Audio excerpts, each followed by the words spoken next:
Hey guys, this is Preeti. Welcome back to my channel. दोस्तों, आज हम बात करने वाले हैं एक 2008 रिलीज्ड हॉलीवुड साइकोलॉजिकल थ्रिलर के बारे में जिसका नाम है द परफेक्ट असिस्टेंट। इस गाने की शुरुआत होती है मिस्टर डेविड वेस्टकॉट को दिखाते हुए, जिसका जिंदगी में अचानक ही मुसीबतों का पहाड़ टूट पड़ा था। उसकी पत्नी कैरल, जो आज दोपहर तक ठीक थी, सही सलामत थी, वो अचानक ही कॉफी बनाते हुए गिर पड़ी और तब से उसका होश वापस नहीं आया। डेविड ने उसे उसी वक्त हॉस्पिटल में एडमिट कर दिया, लेकिन वहां उसके तबीयत में सुधार आने के बदले वो उल्टा धीरे धीरे कोमा में चली गई। ऐसे में डेविड की जो हालत हो रही थी वो सिर्फ उसे ही पता था। अपने 6 साल की बेटी इजाबेल को लेकर हॉस्पिटल में ही रात गुजारना पड़ता है उसे। लेकिन वो सिर्फ एक फैमिली मैन नहीं था, उसका एक प्रोफेशनल लाइफ भी था। एक अकाउंटिंग फर्म का मैनेजिंग हेड था वो, जिसका मतलब उस पर रिस्पॉन्सिबिलिटी का बोझ भी काफी ज्यादा था। उसके पर्सनल लाइफ में कुछ भी हो जाए, उसके कारण अपने ऑफिस के कामों को अनदेखा नहीं कर सकता था वो। इनफैक्ट कल एक बहुत ही इंपॉर्टेंट मीटिंग होने वाला था उसका, तो वो हॉस्पिटल से ही अपने असिस्टेंट रेचल को कॉल करके अपने सिचुएशन के बारे में इन्फॉर्म करता है और कहता है उसके सारे मीटिंग्स 1-2 दिन के लिए पोस्टपोन करने के लिए, क्योंकि क्लियरली कैरल जब तक आईसीयू में है वो और कहीं ध्यान लगा नहीं पाएगा। अब जाए से अपने पत्नी को ऐसे हालत में देखकर कौन ही खुद को संभाल पाता। डेविड की आवाज से ही रेचल को समझ आ रहा था कि वो कितना डिस्टर्ब्ड है, तो वो खुद ही हॉस्पिटल चली जाती है उसे दिलासा देने, और लौटते वक्त इजाबेल यानी कि डेविड के बेटी को साथ लेकर आती है उसे उसके घर पर ड्रॉप करने के लिए। अब उस छोटी सी बच्ची को वो अकेले तो नहीं छोड़ सकती थी ना, इसीलिए उस रात वो डेविड के घर में ही रुक जाती है। इजाबेल को खिलाकर सुला देती है और फिर डेविड के होम वीडियोस देखने लगती है। और ठीक इसी पॉइंट पे हमें पता चलता है रेचल सिर्फ अपनी रिस्पॉन्सिबिलिटी सोचकर इतना कुछ नहीं कर रही, ये सब तो डेविड के लिए था। उसे प्यार जो करती थी वो पिछले 3 साल से, जब से उसने डेविड का ऑफिस में ज्वाइन करी है, तब से हर दिन धीरे धीरे उसके प्यार में पड़ती जा रही थी रेचल। वो मैरिड है ये जानने के बावजूद उसे लेकर वो इतनी सीरियस थी कि किसी और को डेट करने के बारे में कभी सोच भी नहीं पाई।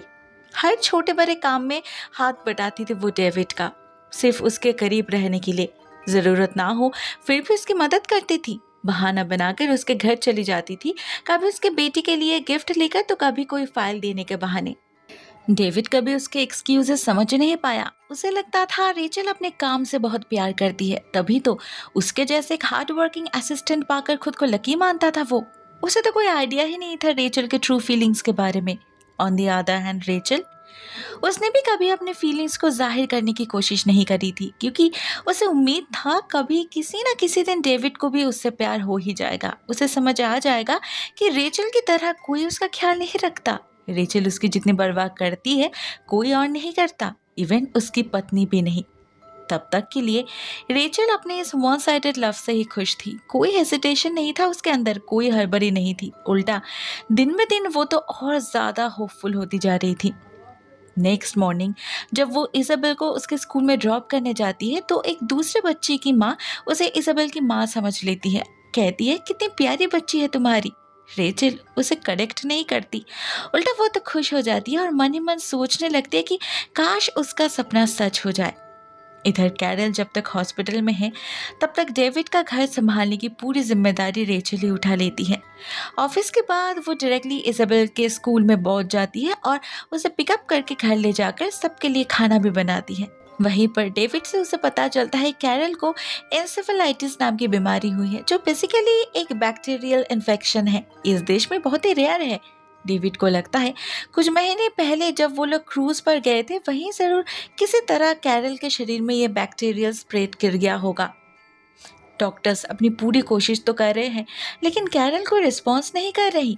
अगर ऐसा ही चलता रहा तो उसका ब्रेन परमानेंटली डैमेज हो जाएगा, वो हमेशा के लिए पैरालाइज्ड हो सकती है। अब डेफिनेटली ये एक बहुत ही स्ट्रेसफुल समय था डेविड के लिए, लेकिन वो रेचल पर और कोई बोझ डालना नहीं चाहता था। इसीलिए उसने कैरल की कजिन मैरी बेथ को कुछ दिन के लिए यहाँ रहने के लिए बुला लिया था। नाउ ऑनेस्टली इससे रेचल ज़्यादा खुश नहीं होती, क्योंकि मैरी बेथ एक बहुत ही रूड और एरोगेंट किस्म की औरत थी। रेचल को तो कोई भाव देती ही नहीं थी, साथ में इजाबेल से भी बहुत ही स्ट्रिक्टली बिहेव करती थी वो। उसके बार बार रिक्वेस्ट करने के बाद भी वो रेचल को रात तक रुकने नहीं देती। ऐसा बिहेव करने लगती है जैसे वो इस घर की मालकिन है और बाकी सभी उसके नौकर। रेचल को उसका ये एटीट्यूड बिल्कुल भी पसंद नहीं आता। तो जब वो उससे कहती है कि किसी नैनी का इंतजाम करने के लिए, रेचल खुशी खुशी राजी हो जाती है। उस रात जब वो अपने घर पहुंचती है, हमें पता चलता है उसके कजिन नोरा उसके साथ रह रही है। असल में बचपन में रेचल के पेरेंट्स के अचानक मौत हो जाने के बाद उसके अंकल और आंट यानी कि नोरा के पेरेंट्स ने उसकी सारी रिस्पॉन्सिबिलिटी उठाई थी। तो अब जब नोरा को उसकी ज़रूरत है, वो मना कैसे कर पाती। लेकिन इसका मतलब ये नहीं था कि वो बहुत खुशी खुशी राजी हुई थी। उल्टा उसके बर्ताव से क्लियर था कि वो नोरा को बिल्कुल भी पसंद नहीं करती थी। बात बात पे ताना मारती थी उसे और अपनी एक भी चीज़ शेयर नहीं करती थी उससे, वो कोई जूता हो या फिर एक cup juice. Even third floor में तो उसे जाने भी नहीं देती थी रेचल, वहाँ उसका बेडरूम और लैपटॉप जो था। पर नोरा ने ना कभी प्रोटेस्ट किया और ना ही उसके बातों को कभी उतना सीरियसली ली। एक्चुअली नोरा तो हमेशा से ही रेचल को अपने बहन की तरह देखती थी और उसके बातों को दोनों बहन के बीच के नोकझोंक की तरह। मगर रेचल, उसे तो जैसे डेविड के अलावा और कोई पसंद ही नहीं था। ऑफिस में भी हम उसे हमेशा ही अकेले रहते हुए देख पाते हैं। वो किसी से भी ज़्यादा मिलती जुलती नहीं थी। भले ही लोगों के सामने वो खुद का एक बहुत ही जॉली और बबली सी इमेज मेंटेन करके रखती थी हमेशा, मगर उनके पीठ पीछे सभी के बारे में उसका एक बहुत ही नेगेटिव माइंडसेट था। किसी को भी ट्रूली पसंद नहीं करती थी वो। उसका एक कलीग वाली उस पर फिदा था, कई बार उसे डेट पर जाने के लिए ऑफर भी दिया था, लेकिन रेचल ने कभी उसे इम्पोर्टेंट नहीं समझा। उसका तो जैसे बस एक ही गोल था, मिसेस वेस्कॉट बनना। ऐसे में जब उसे एक दिन डेविड से पता चलता है कि कैरल रिकवर कर रही है, तो उसे थोड़ा शॉक लगता है, क्योंकि उसने ऑलरेडी अपना रिसर्च कर लिया था और वो कंफर्म्ड हो चुकी थी कि इस बीमारी का फुल क्योर पॉसिबल ही नहीं है। इवन कैरल रिकवर कर भी जाए तब भी उसका लाइफ रिस्क रह जाएगा। वो बोलने, सुनने और देखने की क्षमता कभी भी खो सकती है। इवन मल्टीपल ऑर्गन फेलियर भी हो सकता है, जिससे वो बस एक जिंदा लाश बनकर रह जाएगी। पोर डेविड, ये सब कैसे सह पाएगा वो। रेचल को तो उसे लेकर लिटरली टेंशन होने लगा था। वो उसे और ट्रॉमा नहीं दे सकती थी, इसीलिए खुद ही एक डिसीजन ले लेती है वो। उस रात वॉली और जूडिथ से कहती है कि वो देर रात तक काम करेगी, लेकिन असल में तो वो डेविड के घर जाने का इंतजार कर रही थी। जैसे ही वो निकल जाता है, रेचल हॉस्पिटल जा पहुंचती है और एक खाली सिरिंज से कैरल को इंजेक्ट कर देती है, जिससे उसके शरीर में एयर बबल्स घुस जाता है और सिडेटेड हालत में ही उसकी मौत हो जाती है। किसी को कुछ शक भी नहीं होता, क्योंकि रिपोर्ट में उसके मौत का कारण एन्यूरिज्म बताया जाता है। अब इससे रेचल के रास्ते का कांटा तो साफ हो जाता है, जिससे वो और थोड़ा करीब पहुंच जाती है अपने गोल की। अभी बस उसे डेविड को ये रियलाइज करवाना था कि वो उससे प्यार करते हैं, दैट्स ऑल। दिल्ली अभी ज्यादा दूर नहीं थी। मगर इसी बीच एक और टेंशन आकर हाजिर हो जाता है उनके ऑफिस में। पिछले कई दिनों से डेविड एक डील को क्रैक करने की कोशिश कर रहे थे, लगातार मीटिंग कर रहे थे। ये सब रेचल को पता था, मगर उसे जो पता नहीं था वो ये है कि अगर ये अकाउंट उनके फार्म को नहीं मिला तो वो लोग लॉस में चले जाएंगे, जिसके चलते डेविड को भी उसके पोजीशन से हटाया जा सकता है, डिमोशन हो सकता है उसका। अब इससे रेचल को तो टेंशन होगा ही ना। उसे वॉली से ये भी पता चलता है कि इस डील में उनके फार्म के अगेंस्ट जो सबसे बड़े कंपटीटर है गैबी, वो कभी इसी फार्म में काम करता था, डेविड के पोजीशन में। वैली ने एक बार बताया था कि कुछ गड़बड़ हुआ था यहाँ, उसके बाद ही उसने नौकरी छोड़ दिया था। पर कैसा गड़बड़, वो वाली ने कभी नहीं बताया। रेचल का मन कह रहा था उसी में इस प्रॉब्लम का सलूशन छुपा है। तो रेचल एक प्लान बनाती है। वो एक दिन खुद से वॉली को डेट के लिए पूछती है और बातों बातों में कायदे से उससे सब कुछ जान लेती है। पता चलता है जब गेबी इस ऑफिस में काम करता था, तब जूडिथ के साथ उसका एक अफेयर स्टार्ट हुआ था और एक दिन ऑफिस पार्टी के बाद कुछ लोगों ने उन्हें इंटीमेट हालत में भी देख लिया था। भले ही तब वो दोनों ड्रंक थे, लेकिन इस हादसे के कुछ दिन बाद ही उसने जॉब चेंज कर लिया था। कारण तो किसी को नहीं पता, लेकिन उसके अफेयर के बारे में बात अगर फैल जाती तो गेबी का पर्सनल लाइफ डिस्टर्ब हो सकता था और उसका करियर भी बर्बाद हो सकता था। शायद इसीलिए उसने यहाँ काम छोड़कर दूसरे फार्म में ज्वाइन कर लिया था, हु नोस। पॉली ये सब कुछ रेचल को बता तो देता है, लेकिन उसे और किसी को कहने से मना करता है। रेचल भी डायरेक्टली किसी से कुछ नहीं कहती, सिर्फ एनोनिमसली गेबी को एक मेल भेजती है कि अगर वो अपने लाइफ में शांति चाहता है, अपने इस छोटे से अफेयर को अपने बीवी से छुपाना चाहता है, तो उसे इस डील से अपने नाम विथड्रॉ करना होगा, नहीं तो वो इसके बीवी को सब कुछ बता देगी। रेचल ने ये बस एक चांस लिया था। वो श्योर भी नहीं थी कि इससे काम बनेगा भी या नहीं, पर उसका रिजल्ट उसे समझ आता है 2 दिन बाद। इतने में एक और हादसा हो जाता है। मेरी पेट के रिक्वायरमेंट्स के अकॉर्डिंग नैनीज का एक लिस्ट उसे फॉरवर्ड किया था रेचल ने। उस लिस्ट को कुछ इस तरह से उसने प्रिपेयर किया था कि उनमें से बस एक ही पर्सन मेरी बेट को पसंद आ सकती थी, इलियाना, एक मिडिल एज्ड वुमन, जिसे लेकर रेचल को टेंशन करने की कोई ज़रूरत नहीं थी, क्योंकि ऑफ कोर्स वो नहीं चाहती थी कि जब वो मिसेस वेस्टकॉट बने तब उसे किसी नैनी को लेकर इनसिक्योर फील करना पड़े। मगर फिर भी सिलेक्शन के दिन वो जानबूझकर डेविड के बैग से नैनीज वाले फाइल छुपा देती है, जिससे उन्हें डिलीवर करने के बहाने वो डेविड के घर जा सके और उस मीटिंग को अटेंड करके मेक श्योर कर सके कि वो लोग इलियाना को ही चूज कर रहे हैं। होता भी यही। साथ ही साथ वहां जाकर रेचल को ये भी पता लग जाता है कि इलियाना को इसी महीने 23 तारीख को एक पर्सनल रीजन की वजह से छुट्टी लेनी है। बेसिकली वो एक इमिग्रेंट है और अपने माँ को भी इस देश में लाने की कोशिश कर रही है उनके ट्रीटमेंट के लिए। तो बहुत मुश्किल से उसे 23 तारीख का डेट मिला है वीजा अपॉइंटमेंट के लिए, जिसे वो किसी भी कारण से मिस नहीं कर सकती। अब इसमें किसी को कोई प्रॉब्लम नहीं थी, ना ही उस समय ये बात रेचल को इतनी इम्पोर्टेंट लगी थी। मगर बाद में इस बात का फायदा उठाकर वो अपना एक काम हासिल कर लेती है, जो हमें आगे पता चलेगा। फॉर नाउ डिनर का टाइम हो रहा था तो इज़ाबेल उसे रुकने के लिए रिक्वेस्ट करती है। डेविड भी इंसिस्ट करता है तो रेचल खुशी खुशी रुक जाती है और तभी उनके बीच ये तय होता है कि वो अगले संडे एक साथ कहीं घूमने जाएंगे। वैसे तो रेचल बहाना इज़ाबेल का बनाती है, उसे अच्छा लगेगा, उसका थोड़ा मूड चेंज हो जाएगा ये कहकर, लेकिन असल में तो रेचल को ही डेविड के साथ वक्त बिताना था। ऑल्सो इससे इज़ाबेल के साथ रेचल का बॉन्डिंग और स्ट्रॉन्ग भी हो जाएगा, जो इन फ्यूचर उसके काम आ सकता है। यही सब कुछ चल रहा था उसके दिमाग में, जिसे हम समझ पाते हैं वाकई काफी कैलकुलेटिव है रेचल, मानना पड़ेगा। हर एक स्टेप अपने फायदे के हिसाब से लेती है वो, साथ ही साथ काफी गोल ओरिएंटेड भी है। डेविड को पाने के डिटर्मिनेशन से ही तो इतना कुछ कर रही है वो। वैसे इतने दिनों तक उसके इस ऑब्सेशन के बारे में किसी को पता नहीं था, उसने कभी किसी को बताया ही नहीं। कोई दोस्त तो नहीं था उसका, पूरा दिन ऑफिस में ही बिताती थी, ऊपर से ये कोई शेयर करने जैसी बात थी भी नहीं। एटलीस्ट जब तक उसका प्लान सक्सेसफुल ना हो जाए तब तक इसे छुपा कर रखना ही बेहतर लगा था उसे।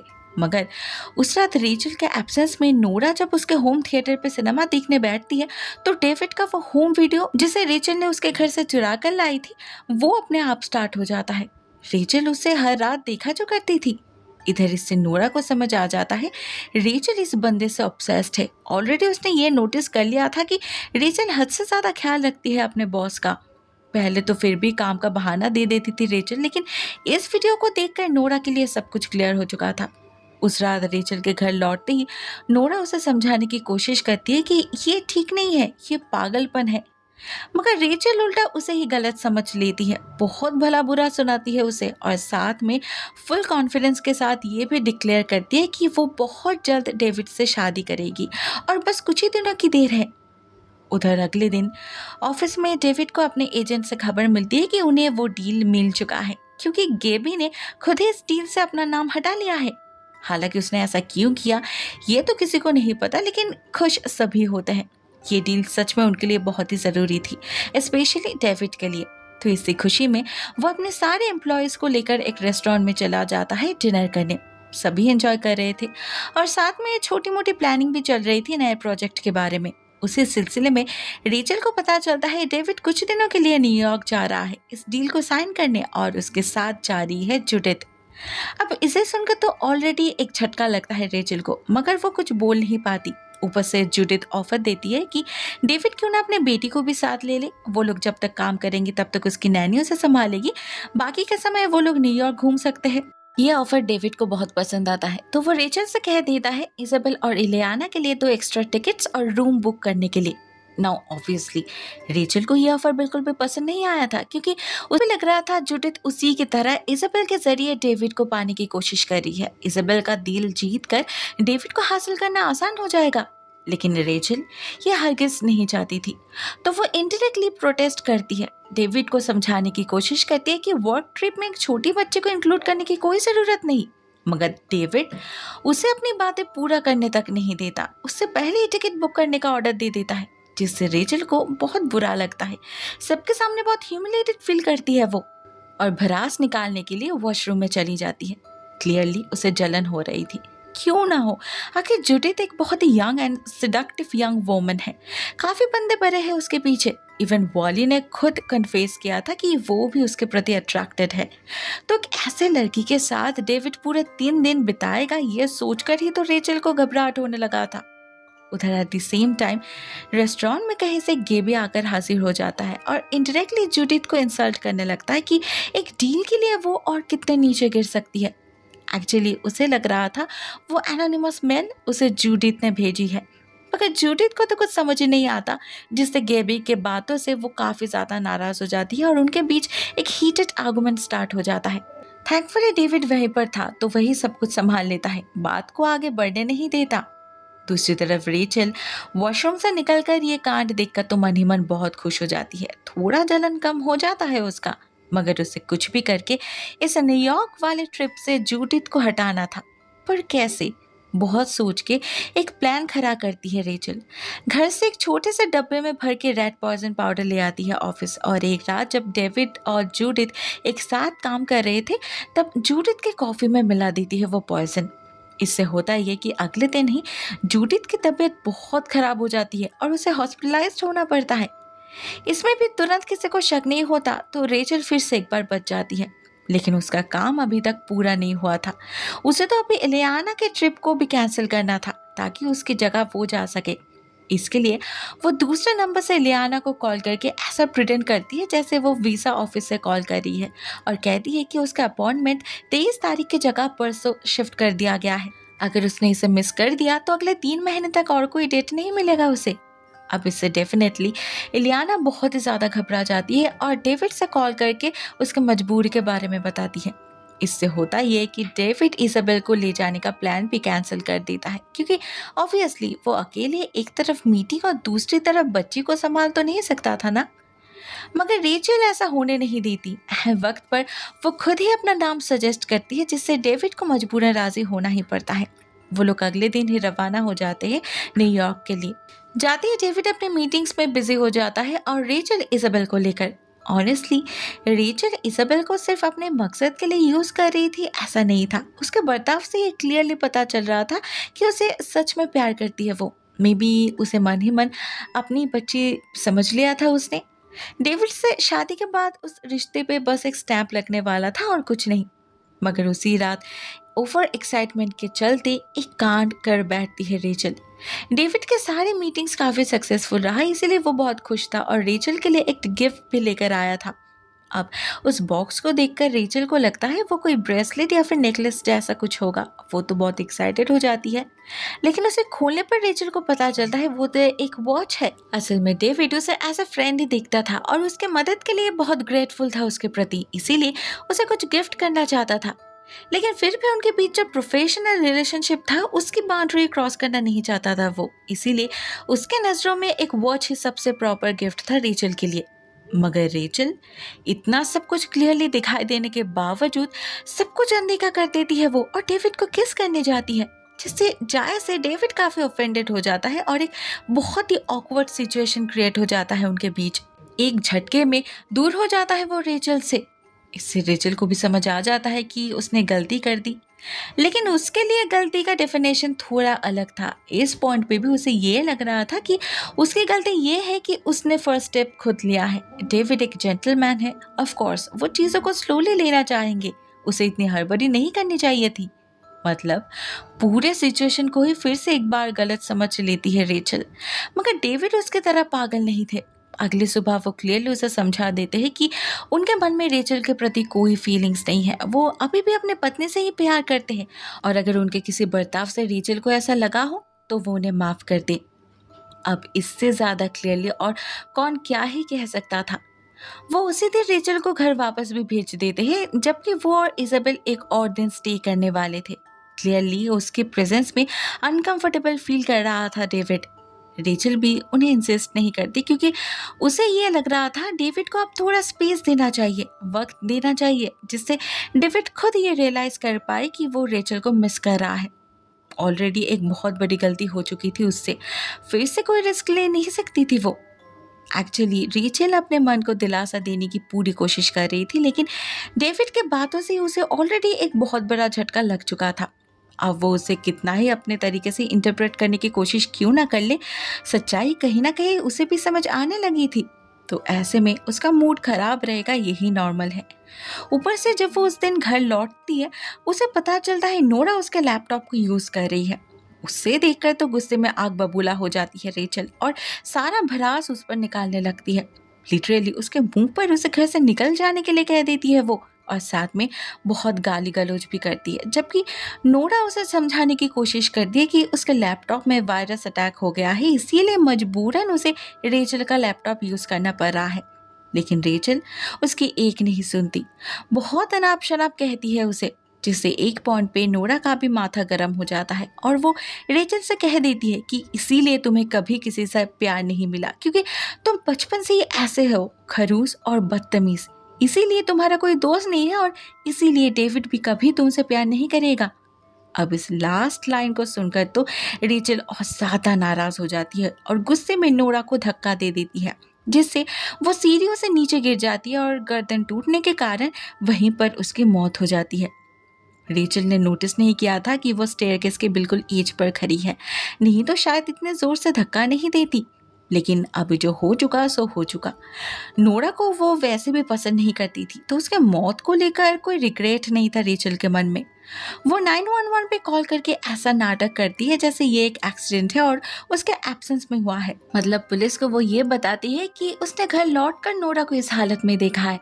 पुलिस को भी ये एक्सीडेंट ही लगती है, जैसे इस बार भी बच जाती है Rachel. Of course luck by chance, मगर इससे उसका पागलपन कम नहीं होता, उल्टा तो वो और ज्यादा कंसंट्रेशन के साथ खुद को प्रिपेयर करने में लग जाती है। नोरा को गलत साबित करने का तो जैसे भूत ही सवार हो चुका था उस पर। लेकिन और ज्यादा दिन उसका ये नाटक नहीं चलता। वॉली को उस पर शक होने लगा था। एक्चुअली उस दिन रेस्टोरेंट में गेबी को उस तरह रिएक्ट करते देख और स्पेशली जूडिथ को टारगेट करते देख वॉली को पहले शक हुआ था, क्योंकि उसने गेबी के बारे में सिर्फ रेचल को ही बताया था और ऑफिस के बाकी किसी भी स्टाफ को ना इस डील के बारे में इतना इंटरेस्ट था और ना ही कोई जूडिथ और गेबी के बारे में जानता था। ऊपर से जब उसने डेविड का अकाउंट टैली करते वक्त इलियाना मतलब इजाबेल के नैनी को कॉल किया था उसे कितने आवर्स के पेमेंट करनी है वो जानने के लिए, तब उसे वॉली को पता चला कि किसी ने उसे वीजा ऑफिसर बन के कॉल किया था और उसके अपॉइंटमेंट के प्रीपॉन्ट होने के बारे में झूठी खबर दी थी। अब बेचारी इलियाना तो इस बात से दुखी थी कि फालतू में उसके 2 दिन के पैसे कटने वाले हैं, लेकिन वॉली को इस हार्मलेस मजाक के पीछे एक कंस्पिरेसी दिखाई दे रहा था। उसका मन कह रहा था हो ना हो ये रेचल का ही काम है, क्योंकि सिर्फ उसी के पास इलियाना का नंबर था। और तो और अगर देखा जाए तो उस ट्रिप में उसके जाने का कोई कारण ही नहीं था, उसे तो डेविड ने यहाँ रहने के लिए कहा था। मगर एट लास्ट सभी को कुछ ना कुछ प्रॉब्लम हो गया और उन सबकी जगह रेचल चली गई। Isn't it strange? वॉली जब जूडिथ के साथ ये सारी बातें डिस्कस करता है तो उसकी बातें सुनकर सडनली जूडिथ को उस रात के बारे में याद आता है और उसे एहसास होता है कि हाँ, उसके पेट में दर्द भी तो रेचल का बनाया हुआ कॉफी पीने के बाद ही स्टार्ट हुआ था। बाकी तो पूरा दिन वो अपने स्ट्रिक्ट डाइट पे ही थी और बिल्कुल फिट थी। भले ये सब कुछ कोइंसिडेंटल था, लेकिन फिर भी शक करने के लिए काफी था। वो लोग और रेचल के आसपास सेफ फील नहीं कर रहे थे। तो जूडिथ उसी दिन डेविड से बात करती है, जिससे डेविड को भी सारा मामला समझ आ जाता है। वो समझ जाता है रेचल उसे लेकर ऑब्सेस्ड है। ऑलरेडी उसका एक झलक देख चुका था वो, लेकिन रेचल का ये ऑब्सेशन बाकी लोगों के लिए खतरे का कारण बन सकता है, ये उसने कभी सोचा नहीं था। अभी जूडिथ के बातें सुनकर उसके लिए पूरा पिक्चर क्लियर हो जाता है और वो उसी दिन रेचल को फायर कर देते हैं। On the other hand Rachel इस दिन के लिए बिल्कुल भी प्रिपेयर्ड नहीं थी। हाँ, सुबह से वॉली और जूडिथ को इतने लंबे समय तक दरवाजा लॉक करके बातें करते देख उसे शक तो हुआ था। फिर जब वॉली उसे इग्नोर करने लगता है तब वो और ज्यादा कंफर्म्ड हो गई थी कि कुछ तो खिचड़ी पक रही है, यहाँ दाल में कुछ तो काला है। मगर इस सब के बावजूद उसे इतना यकीन था कि ये लोग भले ही उसके खिलाफ कितना ही क्यों ना कंप्लेन कर ले, डेविड हमेशा उसके सपोर्ट में रहेंगे। लेकिन जब डेविड खुद ही उसे टर्मिनेट कर देते हैं तब रेचल की हालत सच में खराब हो जाती है। पहले तो उसे यकीन ही नहीं होता, फिर वो डेविड को मैनिपुलेट करने लगती है ये कहकर कि जूडिथ उसे गलत समझा रही है, वो जलती है उससे। मगर डेविड को जो समझना था वो समझ चुका था। रेचल और उसे अपने बातों के जाल में फंसा नहीं पाती। इधर घर लौटते वक्त पूरा रास्ता काफी अपसेट रहती है रेचल, आंसू बहाती है। लेकिन फाइनल एक पॉइंट पे जाकर अचानक ही उसे एहसास होता है कि ये तो असल में डेविड का एक तरीका है उसे करीब लाने का। क्योंकि ऑब्वियसली अगर किसी को पता चल गया कि डेविड का अपने ही असिस्टेंट के साथ अफेयर चल रहा है तब तो बहुत बदनामी होगी ना। इसीलिए ही तो डेविड ने जानबूझकर उसे उसके नौकरी से निकाल दिया ताकि वो उसे अपनी पत्नी बना सके। इस बात की रियलाइजेशन होते ही रेचल के मन में लड्डू फूटने लगते हैं। खुशी से झूम उठती है वो। उस पागल को एहसास ही नहीं होता कि वो कितनी डिल्यूशनल साउंड कर रही है। उसे तो अपने गोल के अलावा और कुछ दिखाई ही नहीं दे रहा था। तो अपने इस न्यू फाउंड थ्योरी को साबित करने के लिए वो उसी शाम फिर से एक बार डेविड के घर चली जाती है और खुद ही उसे प्रपोज करती है। कहती है उसे समझ आ चुका है डेविड का प्लान, लेकिन वो और इंतजार नहीं कर सकती और दूर नहीं रह सकती वो डेविड से। अपने पागलपन में रेचल ने एक्सपेक्ट कर लिया था कि इसे सुनकर डेविड हंसकर उसे गले लगा लेगा या फिर खुशी खुशी उसका प्रपोजल एक्सेप्ट कर लेगा। बट इन रियलिटी डेविड वही करता है जो उसे करना चाहिए था। रेचल के मुंह पर कह देता है वो कि फिलहाल ऐसे किसी भी कंडीशन में ही वो नहीं है कि फिर से किसी से प्यार कर सके, और वो कभी पॉसिबल हुआ भी तो रेचल कभी उसकी चॉइस नहीं होगी। वो उससे कभी प्यार नहीं कर सकता। एग्जैक्टली वही बातें जो नोरा ने कभी रेचल से कही थी। तब तो गुस्से में उसे मार ही डाला था रेचल ने, लेकिन इस बार डेविड के मुंह से ये सारी बातें सुनकर हेल्पलेसली रोने के सिवा, गिड़गिड़ाने के सिवा और कुछ नहीं कर पाती वो। फाइनली उसे समझ आ चुकी थी सच्चाई। रियलाइज हो चुका था कि वो हार चुकी है। डेविड कभी उसका नहीं हो सकता। लेकिन इस हार को आसानी से हजम नहीं करती वो। कुछ तो करना था उसे। बदले के आग में जलने लगी थी वो, क्योंकि उसके अकॉर्डिंग डेविड ने उसे धोखा दिया था। 3 साल तक उसका फायदा उठाकर उससे सारे काम करवा कर छोड़ दिया था उसे। इतने बड़े अपमान को वो ऐसे कैसे एक्सेप्ट कर लेती। उसे बदला चाहिए था, जिसके लिए वो ऑफिस के एनुअल पार्टी की रात सिलेक्ट करती है। उस दिन होटल में जा पहुंचती है वो और अंदर जाके दरवाजे को अंदर से लॉक कर देती है और चाबी अपने पास रख लेती है। उधर उसे देखकर तो सभी हैरान हो जाते हैं। कुछ लोग हंसने लगते हैं तो कुछ ऑफेंडेड होते हैं, लेकिन रेचल को उनसे कोई फर्क नहीं पड़ रहा था, क्योंकि वो यहाँ सिर्फ डेविड के लिए आई थी। उसे अपनी औकात समझाने आई थी। तो जैसे ही डेविड उससे बात करने जाता है वो उसे गन पॉइंट पे ले लेती है। डेविड उसे शांत नहीं कर पाता। इनफैक्ट वो किसी की भी बात सुनने के मूड में नहीं थी। फाइनली वो सबसे बिल्कुल उसी तरह से बिहेव कर रही थी जैसे वो हमेशा से चाहती थी। सबको अपने दुश्मन जो मानती थी वो। तो बारी बारी सभी को उसके ताने सुनने पड़ते हैं, और एक पॉइंट पे जब जूडिथ उसे करेक्ट करने जाती है तो रेचल उसे शूट भी कर देती है, क्योंकि कहीं ना कहीं सबसे ज्यादा नाराज वो जूडिथ पर ही थी। उसने ही तो कान भरा था डेविड का। फॉर्चुनेटली वो गोली जूडिथ के कंधे पर लगी थी, इसलिए तुरंत ही उसकी मौत नहीं होती, लेकिन ब्लीडिंग बहुत ज्यादा हो रही थी। इस पॉइंट पे रेचल जब दूसरी बार उसे शूट करने जाती है तो डेविड उसे पकड़ लेता है और उससे उसकी गन छीन लेता है। डेविड को इतनी करीब पाकर रेचल भी खुद को होल्ड नहीं कर पाती। कमजोर पड़ जाती है वो, बहुत ही ज्यादा इमोशनल हो पड़ती है और पागलों की तरह रोने लग जाती है। लेकिन इससे किसी को कोई फर्क नहीं पड़ता। कोई भी उसे सिंपैथाइज नहीं कर पा रहा था, क्योंकि सभी को समझ आ चुका था कि रेचल की दिमागी हालत ठीक नहीं है, उसे इलाज की सख्त ज़रूरत है। उसी दिन उसे पुलिस अरेस्ट कर लेती है और साइकियाट्रिक वार्ड में डाल देती है। एट द एंडिंग सीन हम देखते हैं वो हॉस्पिटल में भी सिर्फ डेविड के बारे में ही सोचती रहती है और यही उम्मीद लगा कर बैठी है कि किसी न किसी दिन डेविड उससे प्यार ज़रूर करेगा, वो लोग एक साथ ज़रूर रह पाएंगे। रियलिटी से तो जैसे उसका कोई रिश्ता ही नहीं था। अपने इमेजिनरी वर्ल्ड में ही खुश थी वो। अपने किए गए गुनाह को लेकर ना उसका कोई रिग्रेट था और ना ही वो कभी सोचती थी उनके बारे में। उसके दिल और जहन में तो सिर्फ एक ही नाम था, डेविड। दोस्तों ये कहानी यहीं पर एंड हो जाती है। आई होप कहानी आपको पसंद आई होगी। तो आज के लिए बस इतना ही दोस्तों। Thank you so much for watching this video. बहुत जल्द मिलते किसी और नए वीडियो के साथ। तब तक के लिए टेक केयर, टाटा।